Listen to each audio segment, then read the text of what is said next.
নমস্কার, পিঙ্কি কিচেনে সবাইকে স্বাগত। আজকে তোমাদের সাথে শেয়ার করব কম তেল মশলায় শুক্তো রেসিপি। তার জন্য নিয়ে নিয়েছি দেখো সজনে ডাঁটা, আলু, রাঙালু, কাঁচকলা, বেগুন আর করলা। সমস্ত সবজিগুলো ধুয়ে পরিষ্কার করে আমি এখানে কেটে নিয়েছি। আর কিছুটা পরিমাণে বড়ি নিয়ে নিয়েছি।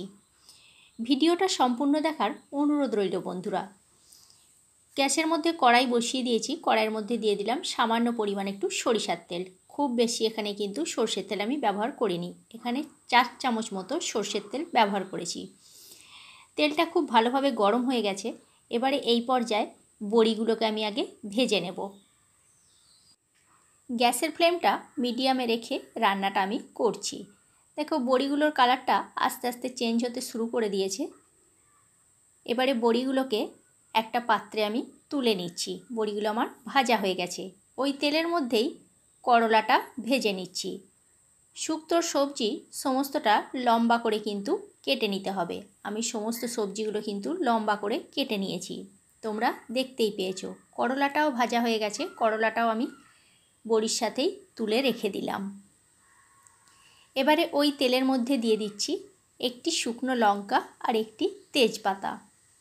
শুকনো লঙ্কা আর তেজপাতাটা ভেজে নিয়ে দিয়ে দিলাম এখানে কেটে রাখা আলুর টুকরোগুলো। আলুগুলো দিয়ে 2 মিনিটের মতো একটু নাড়াচাড়া করে নিচ্ছি। যাদের তেল মশলা একদম খাওয়া বারণ আছে বা নিষিদ্ধ আছে তারা কিন্তু এইভাবে শুক্তো রান্না করে খেতে পারো কম তেল মশলায়। আশা করছি ভালোই লাগবে। আলুটা ভেজে নেওয়ার পর দিয়ে দিচ্ছি এখানে কেটে রাখা কাঁচকলা। কাঁচকলাটা দিয়ে আবারও একটু নাড়াচাড়া করে ভেজে নিলাম। এবারে এক এক করে সমস্ত সবজি আমি দিয়ে দিচ্ছি। রাঙালু বা মিষ্টি আলু যেটা তোমরা বলবে, শুক্তোতে দিলে খেতে বেশ টেস্টি হয়। দিয়ে দিলাম কেটে রাখা বেগুনের টুকরোগুলো। এবারে সমস্ত সবজিগুলোকে 4 থেকে 5 মিনিটের জন্য নাড়াচাড়া করে ভেজে নিতে হবে গ্যাসের ফ্লেম মিডিয়ামে করে। ডাঁটাগুলো আমি সবজির সাথে দিয়ে দিলাম। ডাঁটাগুলো আগে থেকে দিইনি একটাই কারণে, ডাঁটা কিন্তু বেশি ভাজলে শক্ত হয়ে যাবে। এবারে এটাকে আমি 4 থেকে 5 মিনিটের জন্য নাড়াচাড়া করে সবজিগুলোকে ভেজে নেব। দিয়ে দিচ্ছি হাফ চামচ মতো হলুদের গুঁড়ো আর দিয়ে দিচ্ছি স্বাদ মতো নুন। নুন আর হলুদ দিয়ে খুব ভালো করে গ্যাসের ফ্লেম মিডিয়ামে রেখে এটাকে ভেজে নিতে হবে। বন্ধুরা, রেসিপি ভালো লাগলে লাইক, কমেন্ট, শেয়ার করো। আর আমার চ্যানেলে যদি নতুন বন্ধু হয়ে থেকো তাহলে আমার চ্যানেলটা সাবস্ক্রাইব করার অনুরোধ রইল। আর পাশে থাকা বেল আইকনটা প্রেস করে দিও। তাহলে কি হবে, যখন কোনো নিত্য নতুন আমি ভিডিও আপলোড করব সাথে সাথে নোটিফিকেশান তোমাদের কাছে পৌঁছে যাবে। তোমরা ভিডিওটি দেখতে পাবে। আর ফেসবুক পেজ থেকে দেখে থাকলে আমার পেজটি ফলো করে নিও। দেখো 4 থেকে 5 মিনিটের জন্য নাড়াচাড়া করে আমার এখানে ভাজা হয়ে গেছে।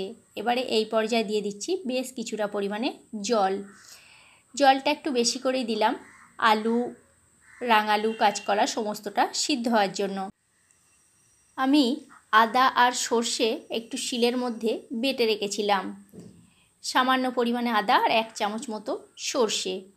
সেই 1 চামচ সর্ষে আদা বাটাটা আমি এইখানে দিয়ে দিলাম। ফুটতে শুরু করে দিয়েছে, এই পর্যায়ে দিয়ে দিলাম। দিয়ে এবার একটা ঢাকনা দিয়ে ঢেকে দিচ্ছি। ততক্ষণ আমি ভাজা মশলাটা তৈরি করে নেব।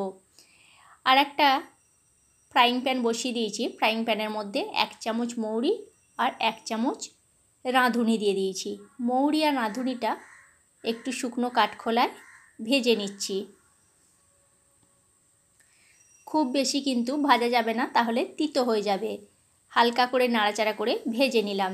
দিয়ে ওটাকে হামাল দিস্তারে গুঁড়ো করে নেব।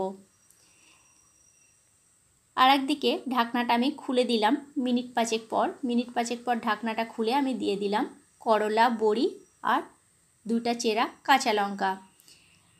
দিয়ে আবারও একবার খুন্তিতে করে নাড়াচাড়া করে দিলাম। দিয়ে দিচ্ছি এখানে সামান্য পরিমাণ একটু চিনি। শুক্তোতে একটু চিনি দিতে হয়, না হলে ভালো লাগে না।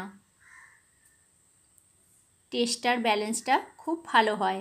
আবারও ঢাকনা দিয়ে ঢেকে দিলাম মিনিট 5 জন্য। মিনিট 5 পর আমি আবারও ফিরে আসছি। ঢাকনাটা খুলে দিলাম।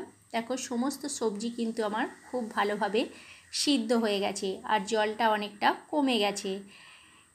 বেগুনগুলো আর আলুগুলো 2-4টে আমি খুন্তিতে করে একটু মেট করে দিলাম। এবারে গ্যাসের ফ্লেমটা আমি অফ করে দিচ্ছি। অফ করে দিয়ে যে ভাজা গুঁড়িটা আমি তৈরি করে রেখেছি সেই ভাজা গুঁড়িটা ওপর থেকে ছড়িয়ে দিলাম। ওপর থেকে ছড়িয়ে দিয়ে খুন্তিতে খুব ভালো করে মিশিয়ে নিয়ে কিছুক্ষণ স্ট্যান্ডিং টাইমে রেখে দেব। তারপর এটাকে পরিবেশন করব। তাহলে কেমন লাগলো বন্ধুরা আমার এই কম তেল মশলায় শুক্তো রেসিপিটা? অবশ্যই কমেন্ট করে কমেন্ট বক্সে জানিও তোমরা। আর এটা গরম ভাতের সাথে খেতে অসাধারণ লাগে। আজকের মতো তাহলে এইখানেই বন্ধুরা, নেক্সট ভিডিওতে দেখা হচ্ছে তোমাদের সাথে আগামীকাল।